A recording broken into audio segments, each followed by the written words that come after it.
বিসমিল্লাহির রহমানির রহিম। সুপ্রিয় শিক্ষার্থী, আসসালামু আলাইকুম। আশা করি তোমরা সবাই ভালো আছো। আজকের টপিকস হলো transformation of sentence affirmative to negative, অর্থাৎ 8 টু 10 এর একই topics.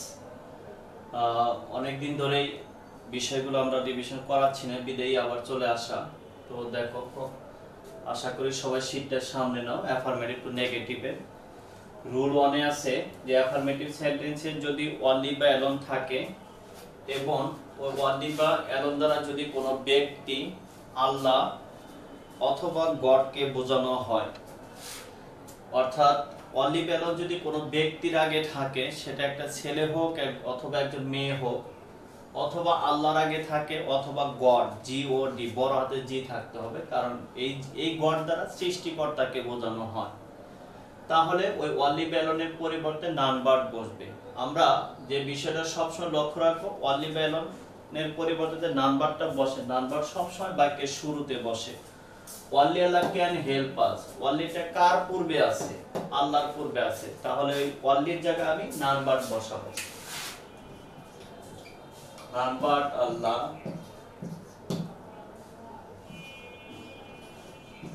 Allah can help us। Rule 2 দেখো, অ্যাফারমেটিভ সেন্টেন্সে অনলি বা অ্যালোন থাকলে এবং অনলি বা অ্যালোন দ্বারা যদি কোনো সংখ্যা বা বয়স বোঝায়, অর্থাৎ ওই অনলি বা অ্যালোন যদি তোমার কোনো সংখ্যা বা বয়সের পূর্বে বা আগে থাকে, তাহলে অনলি বা অ্যালোনের পরিবর্তে নট মোর দেন অথবা নট লেস দেন বসবে। যে কোনো একটা বসালে চলবে। যে করিম ওয়াজ not more than 20 অথবা করিম was not less than 20। আমার যেটা ইচ্ছা আমি একই দুই ভাবে করতে পারবো। যেমন আমি যদি দুই ভাবে লিখি যে করিম was only পরিবর্তে not more than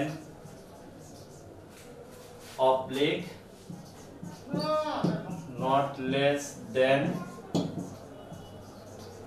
20।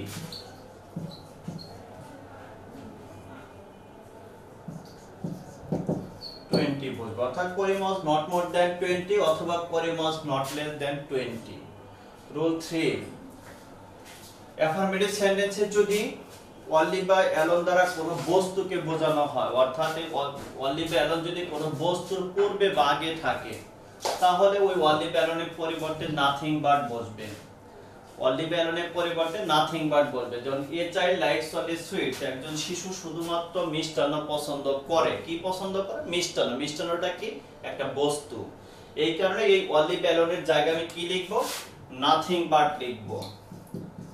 A child likes nothing but sweets.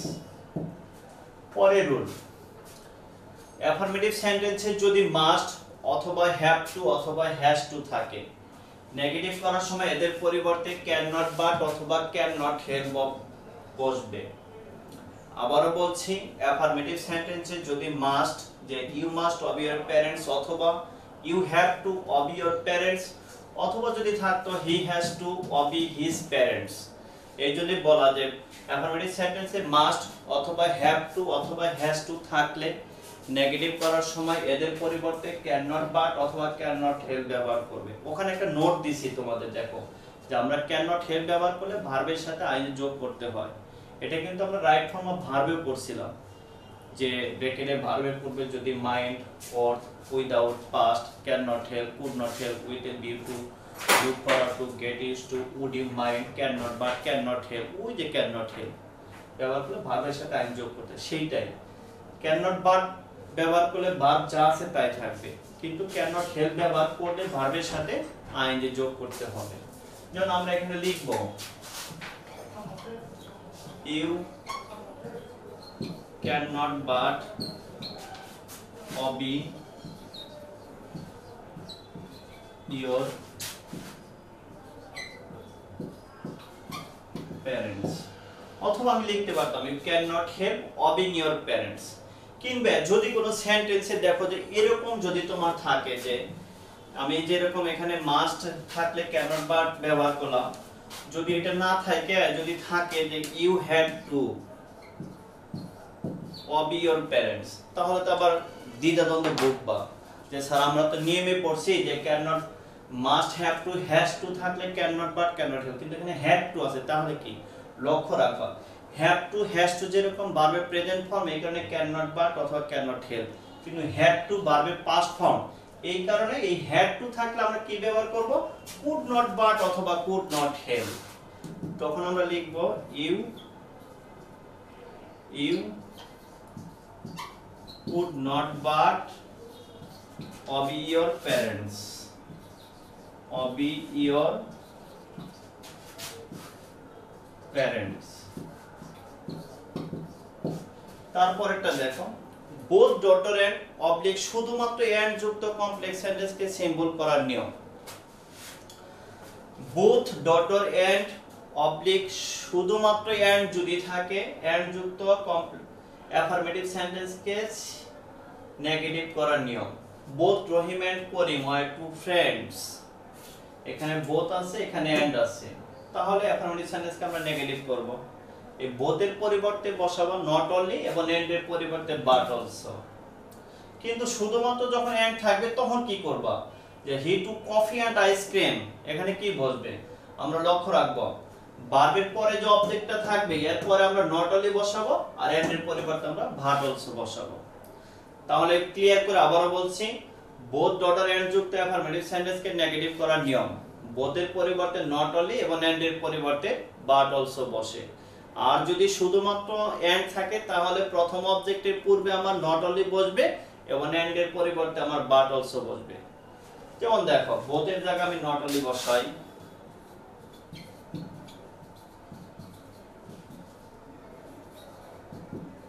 not only Rahim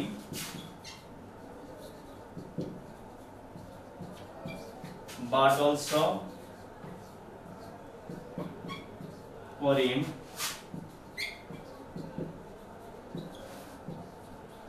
were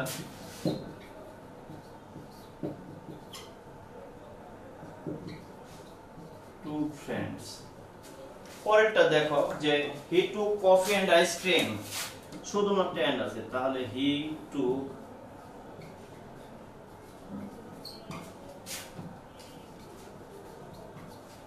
not only coffee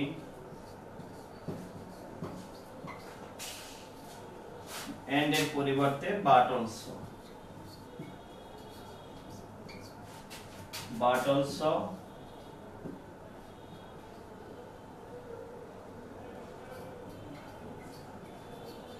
ice cream. তাহলে এখানে আমরা নিয়ম পড়লাম 1 2 3 4 5। এখন আমরা ষষ্ঠ নাম্বার নিয়মে যাব, যে এভরি যুক্ত অ্যাফার্মেটিভ সেন্টেন্সকে নেগেটিভ করার নিয়ম। আমাদের উদাহরণটাকে লিখে নেই।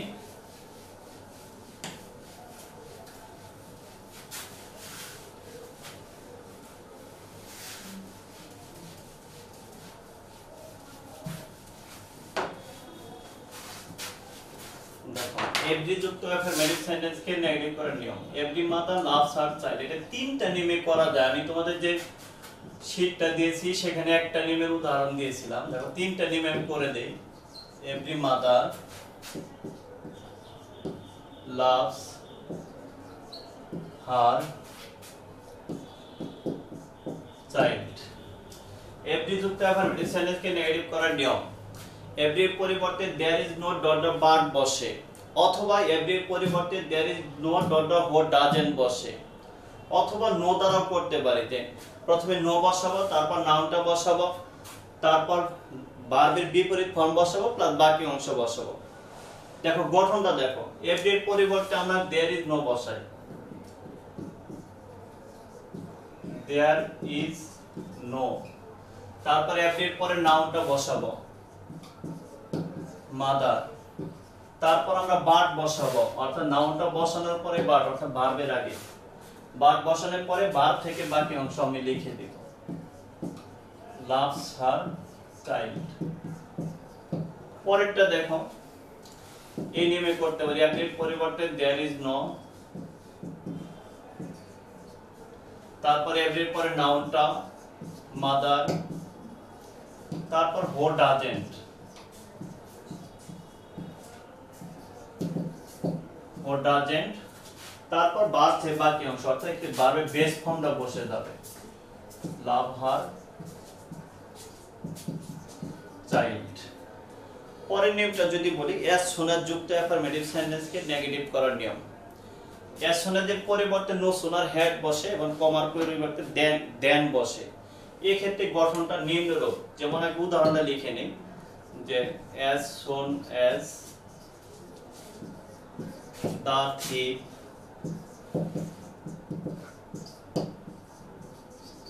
saw the police, comma he ran away। তাহলে আমরা এখানে আগে বলছি যে এস সোনার যুক্ত অ্যাফার্মেটিভ সেন্টেন্সকে নেগেটিভ করার নিয়ম। এস সোনাদের পরিবর্তে নো সোনার হ্যাড এবং কমার পরিবর্তে দেন বসে। পুরো গঠনটি দেখো, এস সোনাদের পরিবর্তে নো সোনার হ্যাড বসাই, no sooner plus had plus subject বসাতে হয় দা থিপ, তারপর মূল ভার্বের পাস্ট পার্টিসিপল করতে হয়। এখানে স আছে সিন হয়ে যাবে, সিন, তারপর অবজেক্টটা বসবে দা পুলিশ, কমার পরিবর্তে দেন বসবে, দেনের পরের অংশ পাস্ট ইনডিফিনিট করতে হয়। এখানে পাস্ট ইনডিফিনিট আমার আছে হি ran away। তাহলে আবারো বলছি এস সোনার যুক্ত অ্যাফার্মেটিভ সেন্টেন্সকে নেগেটিভ করার নিয়ম। এস সোনাদের পরিবর্তে নো সোনার হেড এবং কমার পরিবর্তে দেন। পুরো গঠন দেখো, no sooner plus had plus subject plus মূল ভার্বের past participle plus object plus কমার পরিবর্তে দেন প্লাস পাস্ট ইনডিফিনিট। আমরা যদি পরের নিয়মটাতে যাই যে অ্যাফার্মেটিভ সেন্টেন্সকে নেগেটিভ সেন্টেন্সে রূপান্তরিত করার সময় সেন্টেন্সের মধ্যে অবস্থিত অ্যাফার্মেটিভ শব্দটির বিপরীত রূপ বসে এবং তার পূর্বে নট বসাতে হয়। যেমন আই শ্যাল রিমেম্বার ইউ, যদি আমি একটা উদাহরণ লিখি যে I shall remember you,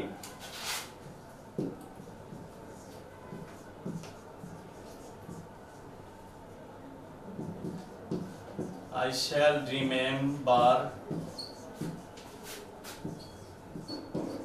you. He is a rich man.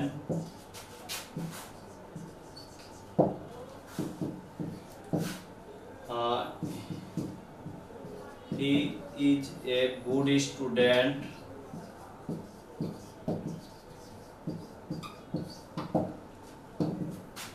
Dhaka is an old city। চারটা উদাহরণ লিখলাম। Dhaka is an old city। দেখো আমি নিয়মটা বলছি, আবারো বলে নেই।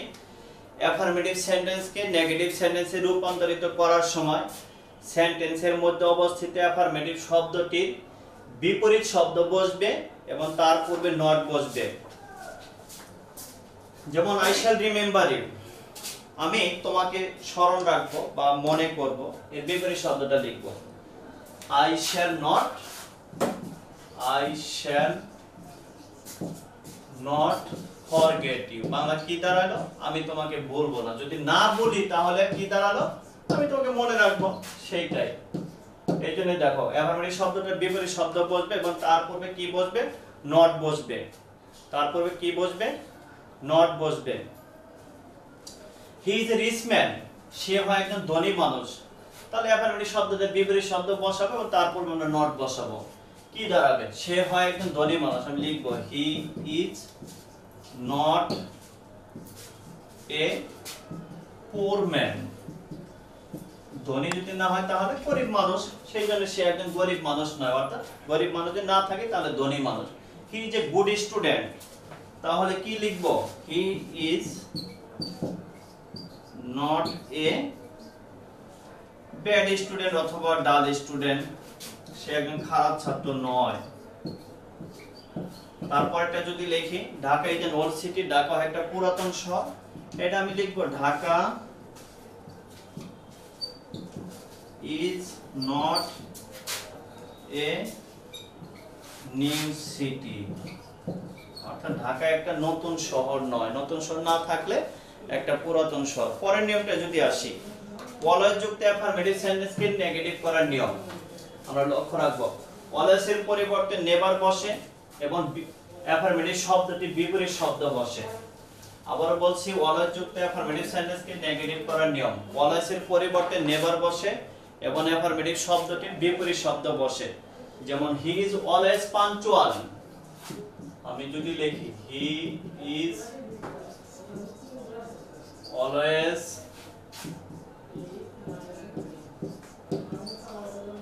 পাঞ্চুয়াল, তাহলে দেখো অলওয়েজ এর পরিবর্তে নেভার আমি লিখবো হি ইজ নেভার, অ্যাফারমেটিভ শব্দের বিপরীত শব্দ পাঞ্চুয়ালের বিপরীত শব্দ লেট। সে সব সময় নিয়মানুবর্তিতাশীল, সে কখনোই দেরিতে আসে না, তাহলে নিয়মানুবর্তিতাশীল। পরের নিয়মটা যদি আমরা লিখি যে টু ডট ডট টু যুক্ত, এই নিয়মটা দেখো, টু ডট ডট টু যুক্ত অ্যাফারমেটিভ সেন্টেন্সকে নেগেটিভ করার নিয়ম। টুর পরিবর্তে সো বসে এবং টুর পরিবর্তে দ্যাট বসে। এক্ষেত্রে পুরো গঠনটা দেখো, subject plus verb plus so plus adjective অথবা অ্যাডভার্ব প্লাস দ্যাট প্লাস পুনরায় সাবজেক্ট প্লাস ক্যান নট অথবা কুড নট প্লাস ভার্ব থেকে বাকি অংশ। এখন আমার প্রশ্ন হলো, ক্যান নট কখন বসাবো, কুড নট কখন বসাবো? যদি সেন্টেন্সটি প্রেজেন্ট ইনডিফিনিট টেন্সে থাকে তাহলে ক্যান নট, আর যদি পাস্ট ইনডিফিনিট টেন্সে থাকে তাহলে কুড নট। তাহলে he is too weak to walk. আমি এখন লিখব, দেখো যেটা বললাম, টু ডট টু যুক্ত অ্যাফারমেটিভ সেন্টেন্সকে নেগেটিভ করার নিয়ম। টুর জায়গায় সো, টুর জায়গায় দ্যাট। পুরো গঠনটা দেখো, সাবজেক্ট প্লাস ভার্ব প্লাস টুর পরিবর্তে সো প্লাস সো, টুর পরে যে অ্যাডজেক্টিভ অথবা অ্যাডভার্ব যেটাই থাকুক না কেন ওটা বসাবো, উইক প্লাস টুর পরিবর্তে দ্যাট পুনরায় সাবজেক্ট হি। এখন ক্যান নট অথবা কুড নট, আমাকে ধরে নিতে হবে সেন্টেন্সটা কোন টেন্সে আছে। ইজ আছে প্রেজেন্ট ইনডিফিনিট, তাহলে ক্যান নট বসাবো। এটা যদি ওয়াজ থাকতো পাস্ট ইনডিফিনিট তাহলে কুড নট বসাইতাম। তাহলে হি ক্যান নট ওয়াক, অর্থাৎ ভার্ব থেকে বাকি অংশ। পরের নিয়মটা দেখো, এস ডটার এস যুক্ত অ্যাফারমেটিভ সেন্টেন্সকে নেগেটিভ করার নিয়ম। লক্ষ্য রাখবা, এস ডটার এস মানে প্রথম এজের পরিবর্তে নট লেস এবং দ্বিতীয় এজের পরিবর্তে দেন বসে। যেমন Runa is as beauty as Soma. আমি যদি উদাহরণটা লিখি, Runa is as beauty as Soma, তাহলে দেখো এস ডটার এস, এখানে এস এখানে এস। লক্ষ্য রাখবো, আমরা সংক্ষেপে বলছি, প্রথম এজের পরিবর্তে নট লেস এবং দ্বিতীয় এজের পরিবর্তে দেন। তাহলে Runa is not less beauty than Soma. পরের নিয়মটা দেখো, যদি অ্যাফারমেটিভ সেন্টেন্সে সামটাইমস থাকে তাহলে নেগেটিভ করার নিয়ম। লক্ষ্য রাখবা, অ্যাফারমেটিভ সেন্টেন্সে যদি সামটাইমস থাকে তাহলে সামটাইমসের পরিবর্তে নট অলওয়েজ বলবে। আমরা অলওয়েজ টাইম লক্ষ্য রাখবো, যদি অ্যাফারমেটিভ সেন্টেন্সে সামটাইমস থাকে তাহলে সামটাইমসের পরিবর্তে নট অলওয়েজ বলবে। যেমন মাই ফ্রেন্ড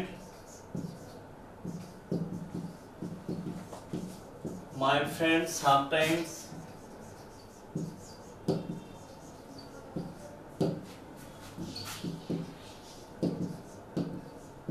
visits me। দেখো অ্যাফারমেটিভ সেন্টেন্সে সামটাইমস থাকলে সামটাইমস এর পরিবর্তে নট অলওয়েজ বসা, সবকিছু ঠিক থাকবে। যেমন মাই ফ্রেন্ড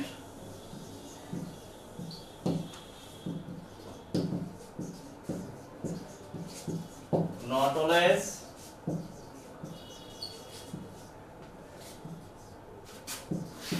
আর সবকিছু ঠিক, visits me। অর্থাৎ আমার বন্ধু সব মাঝে মাঝে আমাকে দেখতে আসে, আমার বন্ধু সব সময় আমাকে দেখতে আসে না, তার মানে মাঝে মাঝে আসে। তো আজকে তোমাদের 12টা রুলস গেল, অর্থাৎ অ্যাফার্মেটিভ নেগেটিভে 15টা রুলস আছে। আগামীকাল আবার বাকি রুলসগুলো পড়াবো, প্লাস অ্যাসার্টিভ ইন্টারোগেটিভ এই রুলসটাও ধরবো। তবে সবাই প্রস্তুতি নিও। তো ভালো থাকো, আবার দেখা হবে। আসসালামু আলাইকুম।